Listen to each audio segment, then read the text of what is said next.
Imposter syndrome is very tricky because I think I'm still unlearning the ways in which it's impacted me, especially as I was growing up. Hello, my name is Deandra Cadet. You can also call me Didi, and I am 26 years old.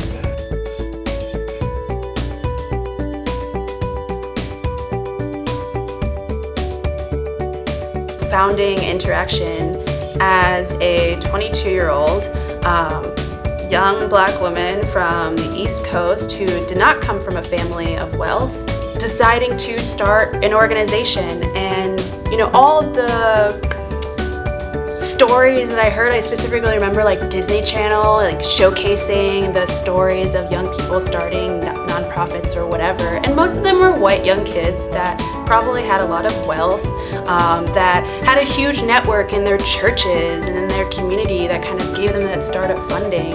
And when we found ourselves in the beginning, yes, with a lot of privilege in the sense of the network that we came from, but also feeling a ton of imposter syndrome, even taking the step to believe that I could even participate in something like this, of a lot of the questions of how dare you think that you could not fit in these boxes that you're supposed to exist in to move forward in.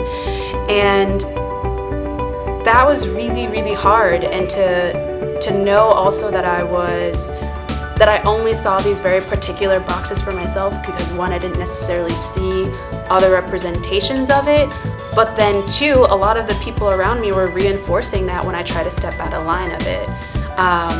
And that, when I didn't particularly make the choices that other people wanted me to do.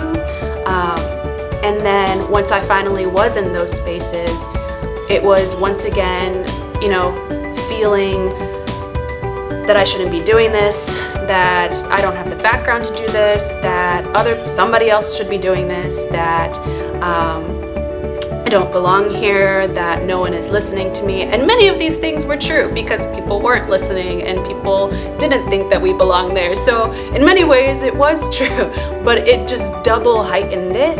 And there was many spaces where absolutely my imposter syndrome was reinforced, right? And I think that what it means in combating that imposter syndrome or challenging it is to really have a strong, really look within yourself. And honestly, I think the only way that I made it through was just having a really strong community of people who recognized the imposter syndrome and recognized how harmful the other narratives around me would potentially stop me from doing something that I was incredibly capable of doing, or they knew that would make me happy, or they knew that would make me flourish, and really trying to hush them and silence them. And those are really the only ways that I moved past it, was before even I found it within myself, was through a supportive community that was through InterAction. And so